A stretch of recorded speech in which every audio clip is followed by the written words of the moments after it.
Well, hello everyone, and welcome back to Storytime with Mr. T. Today we're reading Otis by Loren Long. This is a story about a red tractor.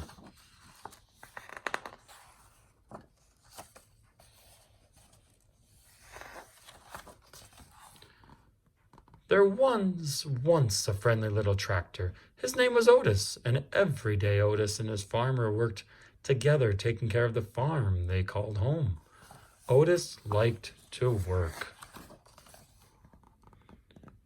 But after working hard all day, Otis was ready to unwind and play. He would ride the rolling hills and skirt mud pond down by the corn. He would leapfrog bales of hay and explode through the haystacks.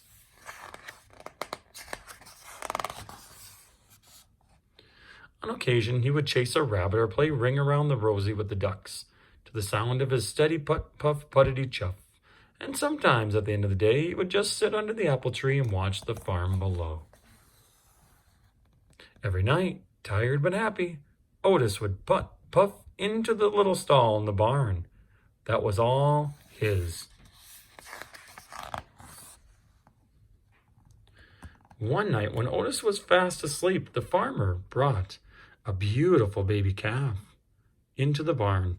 The calf bawled and bawled for her mother, but when the sleepy sound of a soft puff puttity chuff came from the next stall, the scared little calf stopped bawling and drifted off to sleep.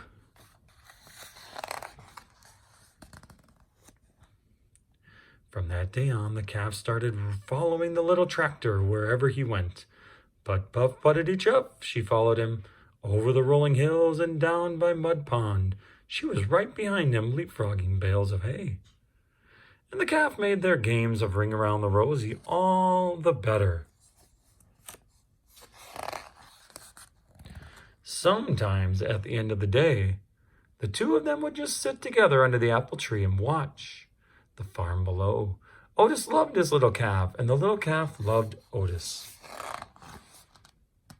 Then one day, the farmer surprised everyone with a brand new yellow tractor. "Time to move out, Otis," the farmer said.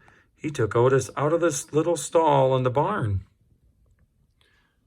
that was all his and parked him behind the barn. Then he backed the big yellow tractor into the stall next to the little calf.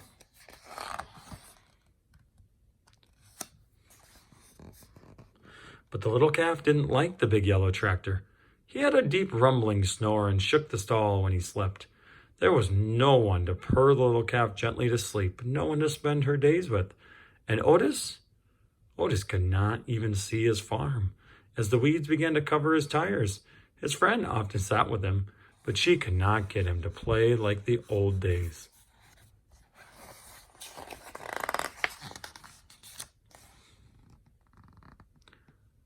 It was early summer when the farmer discovered a poster.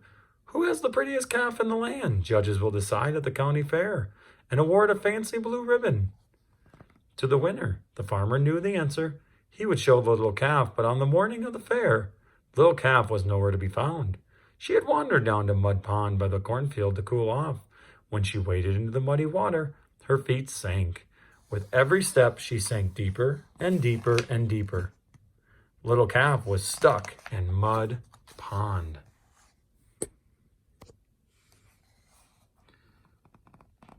"Get the hands!" the farmer shouted when he saw her. All the farm hands came running with their ropes, but the more they tugged, the more the calf got stuck. "Get the big yellow tractor," the farmer shouted. "He can save her." But the big tractor just scared the little calf. She sank in deeper and deeper. Nearby farmers began to gather.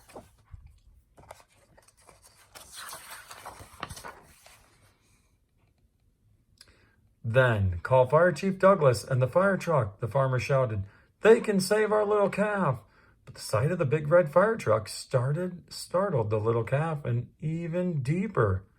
The farmer was fit to be tied. If the farmhands and the big tractor and even the fire chief Douglas and his fire truck couldn't save the calf, who could?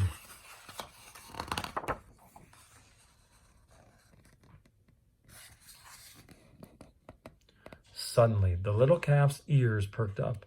Over the hum of the growing crowd, there came a faint sound in the distance, a soft rhythmic purr.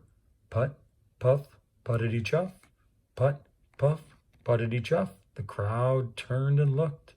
The sound became louder. Put, puff, puttity chuff. And all at once Otis puffed from around the barn. He turned and headed straight toward Mud Pond.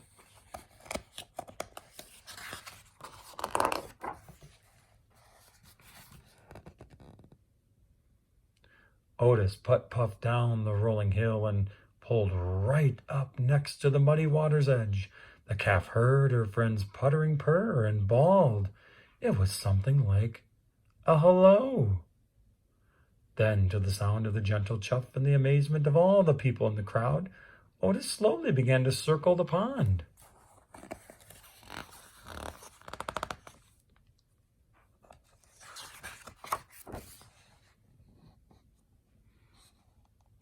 He circled and he circled, and the little calf turned and turned, never taking her eyes off of her friend.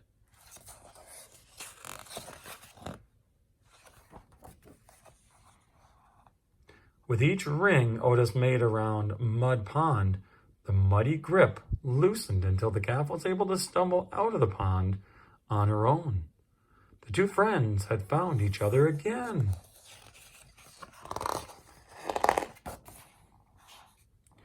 Otis led the calf right down the dusty road toward the village, and everyone threw flowers as they went. Following them into town, it looked like a happy parade. No one needed a fancy blue ribbon to tell them that the calf was a special calf. Otis was a special tractor, and the two of them were special friends.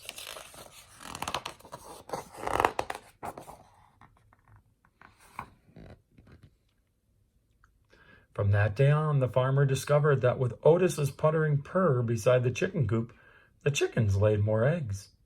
At milking time, with Otis's gentle chuff nearby, his cows produced more milk. On occasion, Otis even got to join the farmer and the big yellow tractor on the fields. But often at the end of the day, Otis would just sit with his friend under the apple tree and watch the farm below. The end.